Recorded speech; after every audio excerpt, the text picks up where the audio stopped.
Você já se perguntou por que muitos religiosos ainda acreditam que Jesus retornará um dia? Trata-se de uma crença legítima, baseada em interpretações precisas da Bíblia, ou ela carece de fundamentos teológicos e práticos?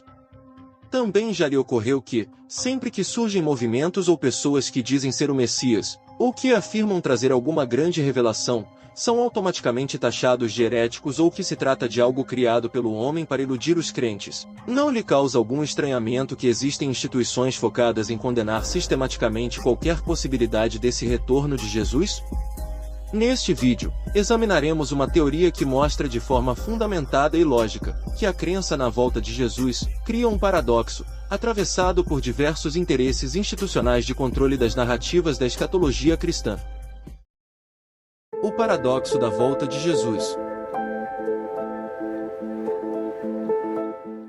O paradoxo da volta de Jesus refere-se à tensão inerente entre a promessa cristã do retorno messiânico e os mecanismos pelos quais essa promessa é usada para perpetuar sistemas de controle religioso, social e político. O paradoxo reside no fato de que a promessa do retorno de Jesus, embora seja uma fonte de esperança e inspiração para os fiéis, também serve como um instrumento de dominação. Ao criar uma utopia escatológica irrealizável e desacreditar qualquer tentativa de concretização, as instituições religiosas mantêm sua autoridade e relevância, transformando a fé em um ciclo de espera infinita.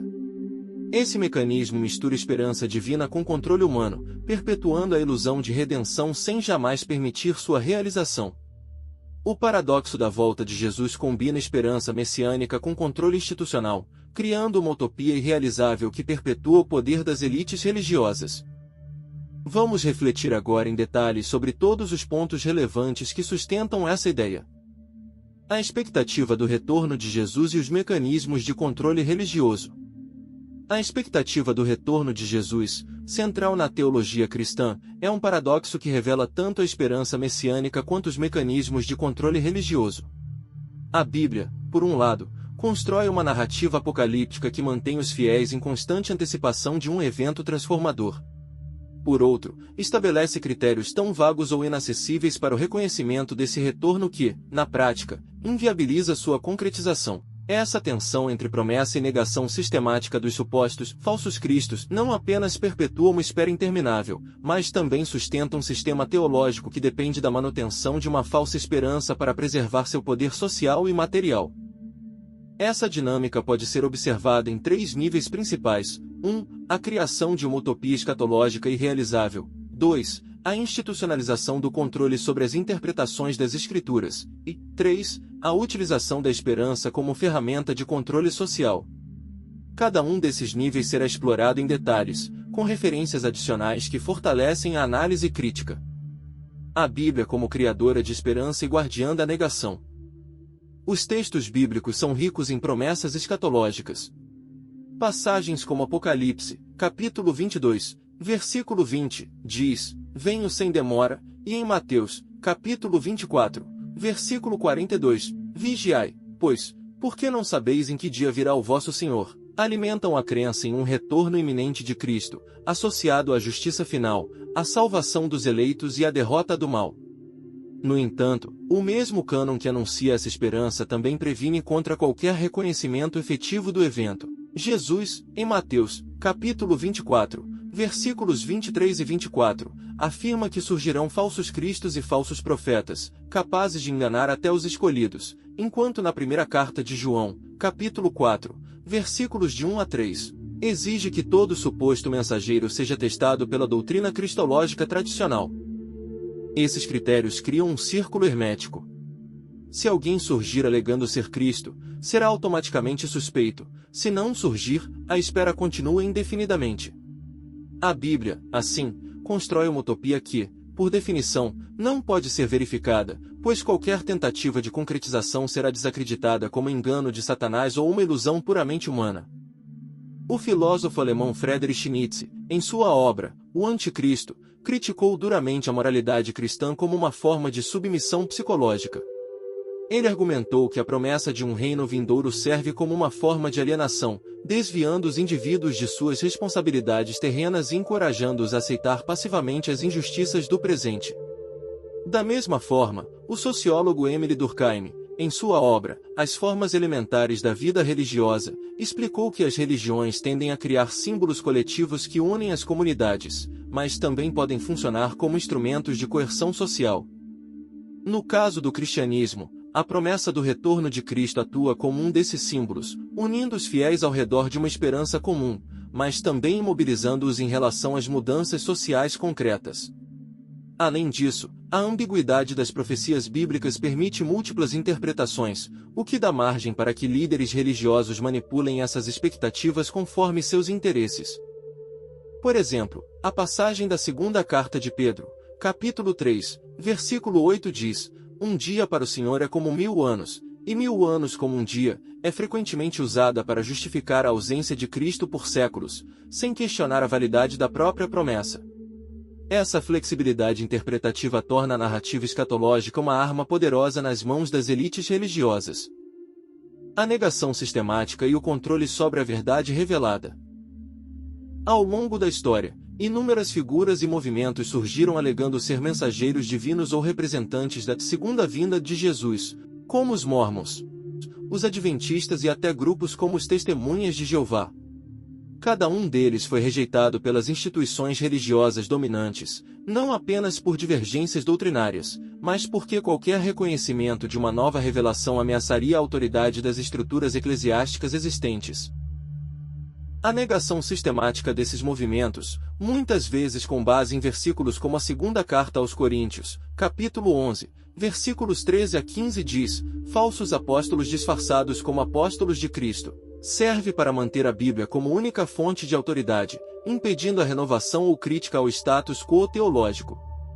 Assim, a Igreja se posiciona como guardiã da verdade, monopolizando a interpretação da vontade divina e silenciando vozes dissidentes. Esse processo de negação pode ser comparado ao conceito de epistemicídio, desenvolvido pelo filósofo Boaventura de Souza Santos. O epistemicídio refere-se à destruição ou marginalização de formas alternativas de conhecimento que contradizem as verdades oficiais. No contexto religioso, a negação dos chamados falsos cristos funciona como um epistemicídio espiritual, eliminando qualquer possibilidade de diálogo com narrativas fora do cânone e dos dogmas estabelecidos. Isso explica por que movimentos como os Mormons, que introduziram novos textos sagrados, como o Livro de Mórmon, foram rapidamente excluídos do mainstream cristão.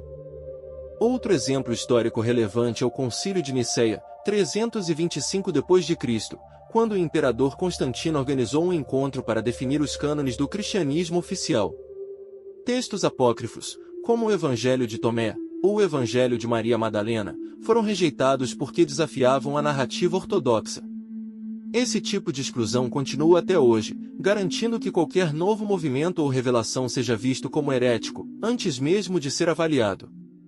A esperança como ferramenta de controle social. A manutenção da expectativa pelo retorno de Jesus também opera como uma ferramenta de controle social. A promessa de um reino vindouro desvia a atenção das injustiças terrenas, incentivando os fiéis a suportar sofrimentos presentes em troca de uma recompensa futura. Como observou o filósofo anarquista Mikhail Bakunin, a religião era um obstáculo à liberdade e ao progresso social, um produto da ignorância e da opressão. Ele a considerava uma forma de alienação, na qual as pessoas transferem para um ser superior a responsabilidade por suas próprias vidas e problemas, e uma ferramenta utilizada pelas elites para manter o controle sobre o povo. Nesse contexto, a espera pelo Dia do Senhor, presente na segunda epístola de Pedro, capítulo 3, versículo 10, mantém os crentes focados em um evento cósmico e imprevisível, enquanto as instituições religiosas acumulam poder, riquezas e influência política. A própria indefinição do retorno, "não sabeis em que dia virá o vosso Senhor", permite que líderes religiosos perpetuem a dependência dos fiéis em relação à sua mediação espiritual e financeira.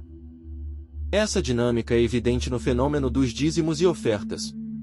Estudos mostram que igrejas que enfatizam a iminência do retorno de Cristo tendem a receber maiores contribuições financeiras de seus membros, que acreditam estar investindo em sua salvação eterna. Além disso, a ênfase no fim dos tempos frequentemente leva a um desinvestimento em questões sociais urgentes, como a pobreza, a desigualdade e a crise climática. Em vez de buscar soluções práticas, os fiéis são incentivados a orar e esperar por uma intervenção divina que nunca chega. O historiador Eduard Gibbon, em sua obra intitulada A História do Declínio e Queda do Império Romano, destacou como o cristianismo primitivo ajudou a enfraquecer o império ao desviar a atenção dos cidadãos das questões políticas e econômicas para preocupações espirituais.